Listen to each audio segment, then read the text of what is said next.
so much.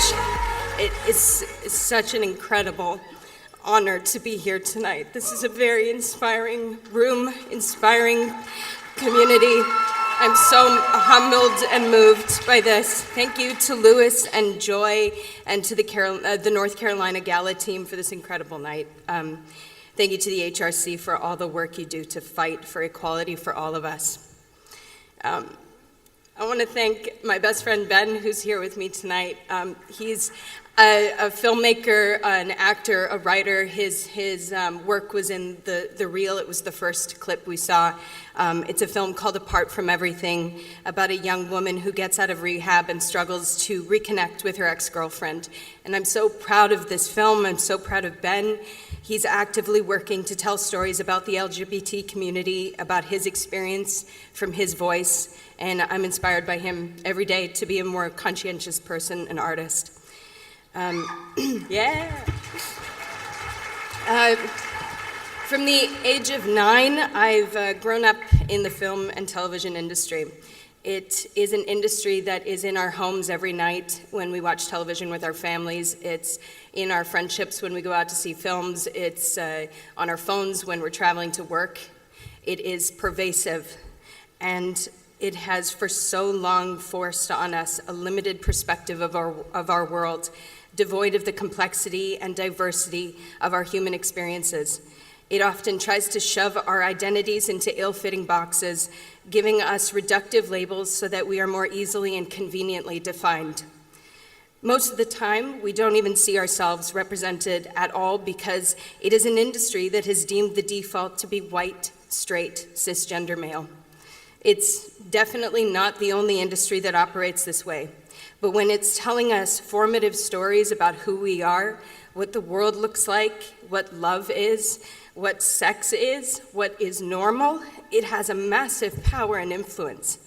These narrow images get internalized by us and limit the way we see each other.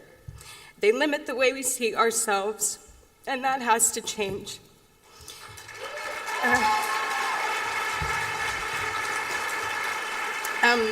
I thought I'd get through more of this without losing it. I was on a show called Orphan Black, which you saw on the Reel. It's a show about clones.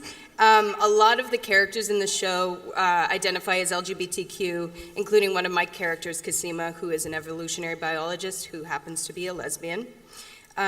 We were doing a panel at Comic-Con, and it was what I was talking about there in the Reel, where a young woman stood up, and her name was Taylor, and she told us how she had been in the closet, ashamed of her sexuality, rejected by her parents for being gay.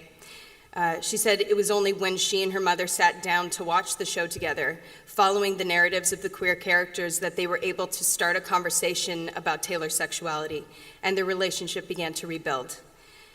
Taylor's story moved me so deeply. It moved all of us on the show, and it made us realize how important representation can be. It can say to a young person who is struggling, I see you, I feel you, you are important, and you are not alone.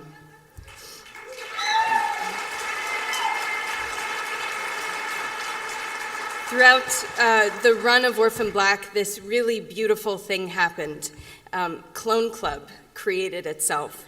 It was this incredible community of LGBTQ youth and their allies from all across the world, from Canada, the States, from Colombia, Spain, Australia, Brazil. It started based on their shared interest in the show, but it became, and it has become, so much more. It is a safe space that they hold for each other. They share their stories. They create artwork with each other. Some of them have written and published books about science together. They've flown across the world to meet up. Some of them are best friends, and some of them have fallen in love. It is so far beyond anything we could have imagined for our show. It is community in action, reaching across the world to hold on to each other, to be each other's allies. It is an incredibly inspiring thing. This was such a massive lesson to me about what representation can inspire. It can transcend content and become an actual physical space, a place you find allies and a place you find belonging. I don't quite know how to put into words what the LGBTQ community means to me. It feels strange to even talk about it in a formal setting like this because it's just me talking about my very best friends. I feel such deep love and empathy for you. You are the people who I can't see through my tears. You are the people who I connect with, who I relate to, and who I experience life with, who I've shared crushes with, who I've shared discussions about politics with, shared fears, shared dance floors, shared the weddings and the babies and the differences, and shared conflicts and growth with. You are my allies, the people I look up to. You're the people I reach out to when I was writing this speech because you give me courage and insight and inspiration. It's a community that, although I'm not a member, so to speak, I have always felt a deep sense of belonging, and I want to thank you for that.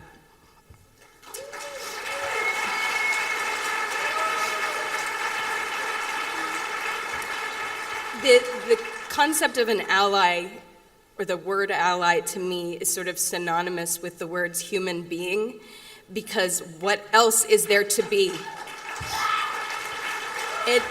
It is a natural state of being for anyone who has a heart and a conscience. It should be a default setting on us when we come out of the womb that moves us to defend and celebrate our complex humanity because it is integral to all of our survival. I'm here for this community in every way I can be, in any way I can be, as a loud voice, as an open ear, a collaborator, a support, a friend. I don't know any other way to be. Thank you so much for this honor. Thank you.